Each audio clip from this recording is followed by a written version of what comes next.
Hello guys, welcome back to our YouTube channel. എല്ലാവർക്കും സുഖമാണെന്ന് വിചാരിക്കണു. അപ്പോൾ ഇതൊരു ടൂറിൻ്റെ വീഡിയോ ഉണ്ട് ഇടുന്നത്.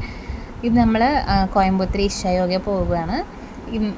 ഇഷയോഗയിൽ കുറേ ആയി പോകണമെന്ന് വിചാരിക്കണം. പക്ഷെ നമുക്ക് ഇപ്പോഴാണ് ഒരു സന്ദർഭവും സാഹചര്യമൊക്കെ ഒത്തത്. അപ്പോൾ നമ്മൾ ഫുൾ ഫാമിലി ഉണ്ട്.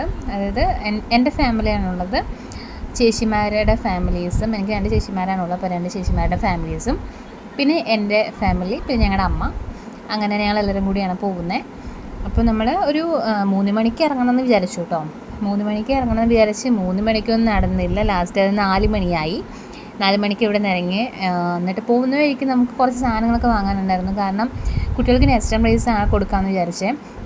അപ്പോൾ നെസ്റ്റം റൈസ് വാങ്ങാൻ അത് കയ്യിലുണ്ടായിരുന്നില്ല. അപ്പോൾ നമ്മൾ എന്ത് ചെയ്തു, നെസ്റ്റം റൈസ് ഇടയ്ക്ക് വെച്ചിട്ട് നമ്മൾ നിർത്തി നെസ്റ്റം റൈസ് വാങ്ങി. പിന്നെ കുറച്ച് ആവശ്യമുള്ള സ്നാക്സും അങ്ങനത്തെ സംഭവങ്ങളൊക്കെ നമ്മൾ വാങ്ങിച്ചു. പെട്ടെന്നുള്ളൊരു ടൂർ പ്ലാനിങ് ആയതുകൊണ്ട് തന്നെ എല്ലാം നേരത്തെ കൂട്ടി നമുക്ക് ഒരുക്കി വയ്ക്കാനൊന്നും പറ്റിയിട്ടുണ്ടായിരുന്നില്ല. പിന്നെ ഈ കുട്ടികൾക്ക് നെസ്റ്റം റൈസ് അങ്ങനെയുള്ളതും എപ്പോഴും കൊടുക്കണമെന്ന് വിചാരിച്ചിട്ട് അതും കയ്യിൽ നമ്മൾ കരുതി വെച്ചിട്ടുണ്ടായിരുന്നില്ല.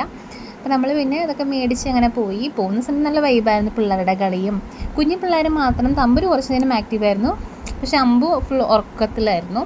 പിന്നെ അവനും ആക്റ്റീവായി. പിന്നെ അങ്ങനെ നൈറ്റായിട്ട് അവിടെ ഒരു 8 മണിയൊക്കെ ആയപ്പോഴാണ് ഞങ്ങൾ എത്തിയത്.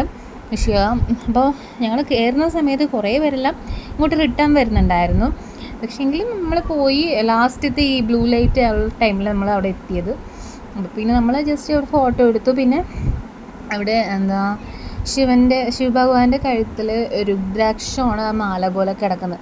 അപ്പോൾ ഇതൊന്നും കണ്ടിട്ടുണ്ടായിരുന്നില്ല. പിന്നെ പൂമ്പാറ്റയാണ് പറഞ്ഞ് അത് രുദ്രാക്ഷമാണ് കിടക്കുന്നത്, അതിനെയാണ് ഇങ്ങനെ മാല പോലെ കൊരുത്തിരിക്കുന്നതൊക്കെ പറഞ്ഞത്. പിന്നെയാണ് നമ്മൾ ശ്രദ്ധിച്ച് നോക്കി. പിന്നെ കുറേ ഫോട്ടോസ് എടുത്തു. പിന്നെ അമ്പുവിനെ അങ്ങനെ നമ്മൾ താഴെ ഒന്നും അങ്ങനെ നടത്തിച്ചിട്ടുണ്ടായിരുന്നില്ല. നമ്മൾ ആദ്യമായിട്ട് അവനെ കുറച്ച് നേരം നടക്കാൻ വിടുന്നത് നമ്മുടെ ഇഷയോഗയിലാണ്. അപ്പോൾ അവൻ കുറച്ച് നേരം അവൻ ഫുൾ നല്ല ആക്റ്റീവായിട്ട് അവിടെ നടന്നുകൊണ്ടിരിക്കുകയായിരുന്നു. അവനും ആണെങ്കിലും ശരി, തമ്പുരും ആണെങ്കിലും ശരി, ഇങ്ങനെ നടന്നുകൊണ്ടിരിക്കുകയായിരുന്നു. പിന്നെ പിള്ളേരിങ്ങനെ അങ്ങോട്ടും ഇങ്ങോട്ടും ഇങ്ങനെ നടന്നുകൊണ്ടിരുന്നു. പിന്നെ ഓരോന്നും അങ്ങനെ കാണാമല്ലോ. പിന്നെ നല്ല വൈബായിരുന്നു. പിന്നെ നല്ല കാറ്റും ഉണ്ടായിരുന്നു, നല്ല രസമുണ്ടായിരുന്നു. അപ്പോൾ നമ്മൾ ആദ്യമായിട്ടാണ് ഇവിടെ വിസിറ്റ് ചെയ്യണത്. ഇന്നേ വരെ വരണമെന്ന് ആഗ്രഹിച്ചെങ്കിലും ഞാൻ പറഞ്ഞല്ലോ, നടന്നിട്ടുണ്ടായിരുന്നില്ല. ഇപ്പോഴാണ് നടന്നത്. പിന്നെ കുറേ ഫോട്ടോസൊക്കെ എടുത്തു. പിന്നെ ഞങ്ങൾ അവിടെ നിന്ന് അങ്ങനെ തിരിച്ചു. നൈറ്റ് നമ്മൾ പിറ്റേ ദിവസം പ്ലാൻ ഉണ്ടായിരുന്നു, വെള്ളച്ചാട്ടം കാണാൻ പോകാമെന്നൊക്കെ പ്ലാനായിരുന്നു.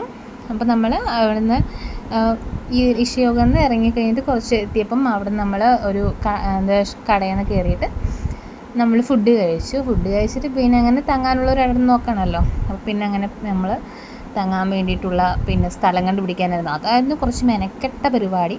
നമ്മൾ കുറേ നേരം ഇങ്ങനെ അലഞ്ഞാണ് ലാസ്റ്റ് നമുക്കൊരു സ്ഥലം കിട്ടിയത്. അപ്പോൾ ഇത്രയേ ഉള്ളൂ. Tata, bye bye.